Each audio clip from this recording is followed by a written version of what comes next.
Welcome children to the question answers of Chapter 8 Economy and Occupations, and today I will discuss the give reasons for this chapter.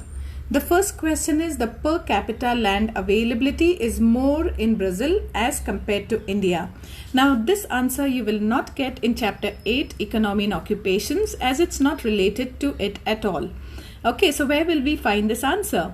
This answer is related to Chapter 6 Population because the land availability of any region depends upon two factors. One is the total land available and the total population. Okay, so let's discuss it. We know that Brazil is 5th largest country in the world, while India is 7th largest country in the world. Brazil occupies 5.6% of the total area of the world, while it supports only 2.78% of the world population. On the other hand, India occupies only 2.41% of the total land of the world but supports a massive population of about 17.5%. As such, population-wise, with 131 crore of population, India is second most populous country in the world only after China. And Brazil, on the other hand, with only 19 crore population, stands 5th in the world population-wise. Also, more of the land in Brazil is highly inaccessible under dense forest, marshy areas of the Pantanal wetland, and there are hardly any gentle plains as such. And all these factors have resulted in more availability of land in Brazil than in India. The next question is, there is mixed economy in Brazil and India. For this, we need to know the definition of mixed economy. So, the reason is because both these countries have coexistence of private and public sector. Majority of the industries are in private sector and a few industries are in public sector. Both these countries have public welfare as their major objective of their economy, and both the countries have levied GST as with different slabs for their goods, that is goods and service tax. Next question is to study the graph and analyze it in short, and I'm sure by now you are skilled at analyzing any type of graph. Now this graph is slightly different from what we have studied. This is neither simple bar graph nor a multiple bar graph. This is a compound bar graph because you see all values in one graph for primary sector, secondary sector, as well as the tertiary sector. Okay, now this graph has two different things here. One is the contribution of all the three sectors in the GDP for India and Brazil. And the second part is the percentage of population engaged in these three sectors in India and Brazil. So whenever we talk about GDP, we have to look at these two. And whenever we talk about the percentage of population engaged, we have to look at these two graphs. Okay, now to analyze the graph, what do we notice? Okay, India though contributes. Let's look at the graph. India though contributes, if you look at this contribution in GDP, large amount of contribution comes from the tertiary sector. But when we look at the population, we find that majority of our population is engaged in primary occupations.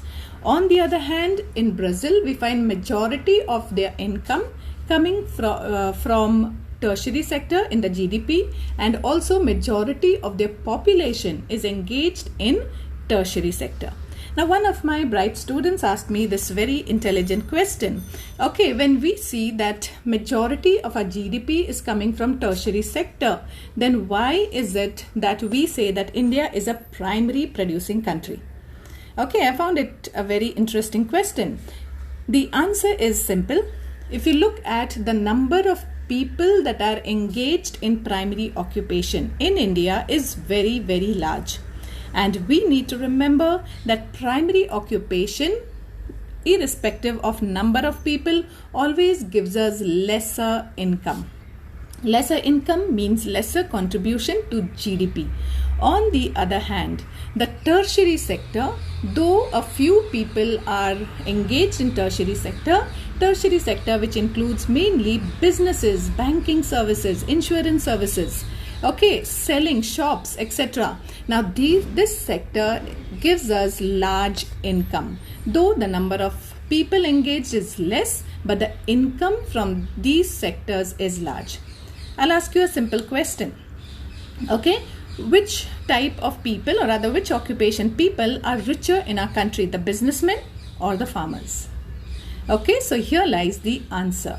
Okay, definitely the businessmen earn much more, okay, because they don't have to depend on nature, but our farmlands depend on nature. If there is drought or if there is floods, our fields are destroyed and the farmers suffer a lot. So you can read the answer here, and the last part I have added here, where how to explain to you how do we read this graph.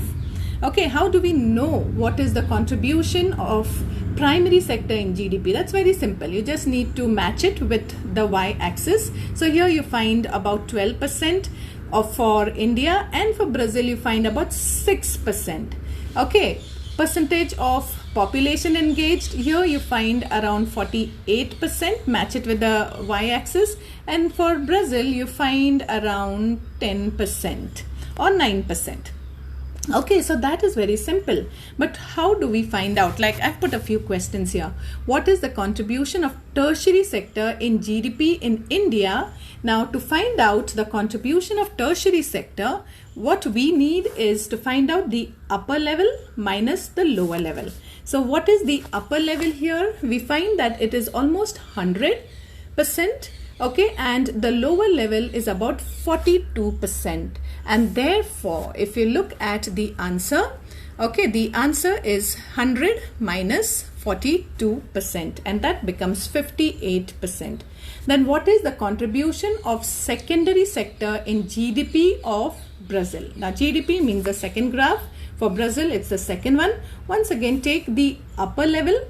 Okay, so that is here about 32 minus the lower level about 6. So that will be now 32 minus 6, that is 26%. So for any level, you need to take the upper minus the lower. But for primary sector, you just need to take the upper level. Okay, because that's very, very clear. So same way now, third question. What is the percentage of population engaged in primary occupation in Brazil? So that's very, very simple. You directly have the answer there, and that is around 8%. Okay, match it with the y-axis and the answer is there. What is the percentage of population engaged in tertiary sector in India? Now once again, you can calculate it and find out with the answer whether it's right or wrong. So find out what is the upper level, find out what is the lower level. Okay, and you get the answer 100 minus 72, and that is 28%. So with this, we end the chapter. Thank you. God bless you. Keep studying.